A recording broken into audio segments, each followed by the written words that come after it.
শুধু এইটুকু বলবো, আমাদের বাচ্চারা এখন সম্পূর্ণ পড়াশোনায় অমনোযোগী। আমাদের 6 থেকে 10 পর্যন্ত বাচ্চারা ইংরেজি রিডিং করতে পারে না, ঠিক আছে?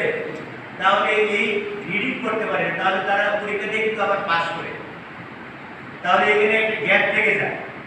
এটা আমরা ইঁদুরের গর্ত ভরাট করি, কিন্তু ভিতরে কিন্তু ইঁদুর থেকে যায়।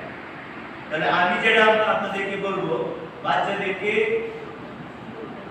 বাচ্চাদের ব্যাপারে আপনারা সচেতন হন, আমরা সচেতন হই, এবং বাচ্চাদের সাথে আপনারা প্রাণগুলো ব্যবহার করেন। বাচ্চাদেরকে কখনো ধমক দিবেন না, অর্থাৎ এরকম শাসনগুলো থেকে আমরা বেরিয়ে আসবো। আপনারা আপনাদের বাচ্চাদেরকে নিয়ে কথা বলবেন, আমি শেষে আরো কিছু কথা বলবো এই বিষয়ে। এবং বাচ্চারা তোমরাও কেন পড়াশোনা পারো না, কি সমস্যা হচ্ছে, কি সমস্যা আমাদের আপনাদের সবাইকে দেখে, এমনকি ওই রাস্তায় যারা হাঁটছে তাদেরকে দেখে। এখন আমরা কিন্তু এই আশেপাশের পরিবেশটা পুরোটা ঠিক করতে পারবো না আপনারা যদি আমাদের সহযোগী না হন।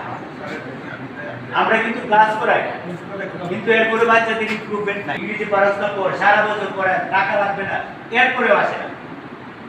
অথচ এখানে দেখেন বাচ্চাগুলো আছে, সবাই কিন্তু কোনো না কোনো কোচিং এ যায়।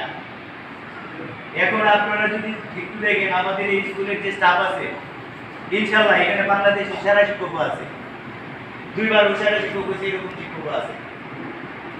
এই আমার স্কুলে 10 জন ট্রেনার আছে, 12 জন ট্রেনার আছে, সাবজেক্টে 10টা 12টা হয়, সব আমার এখানে। তাহলে আমরা কেন পারি না?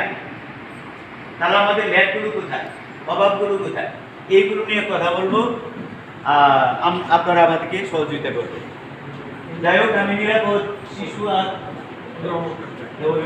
আমি একটু আপনার কাছ থেকে 1 মিনিট বা 2 মিনিট আচ্ছা, ঠিক আছে। অভিভাবক আপনারা আমাদের সমস্যাগুলো বলবেন, স্কুলের সমস্যাগুলো বলবেন, বাচ্চার সমস্যা বলবেন, আপনাদের সমস্যা বলবেন, একজন একজন করে উন্মুক্ত, প্লিজ একটু শুনবো।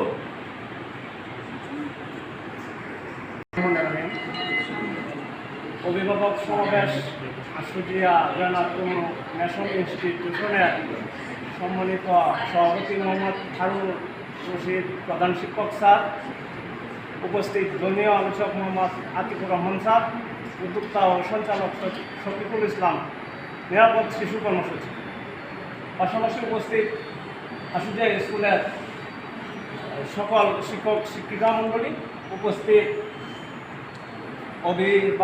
অভিভাবিকা মণ্ডলী, সকলের প্রতি আমার আন্তরিক শুভেচ্ছা ও সালাম। আসসালামু আলাইকুম। আসলে আমার বলার মতো তেমন এবিলিটি নাই। যাই হোক, আপনাদের এই প্রধান শিক্ষক স্যার এবং শফিক স্যার যারা যে কথাবার্তা বলছেন, এভাবে হয়তো গুছিয়ে বলার মতো কোনো আমার নেই, তবুও আমি বলতে চাই, আপনারা যে কথাগুলো বলছেন, আসলে বাচ্চাদের প্রতি এটা খেয়াল রাখার দায়িত্ব আমাদের, এটা আমাদের ব্যর্থতা বললেই চলে।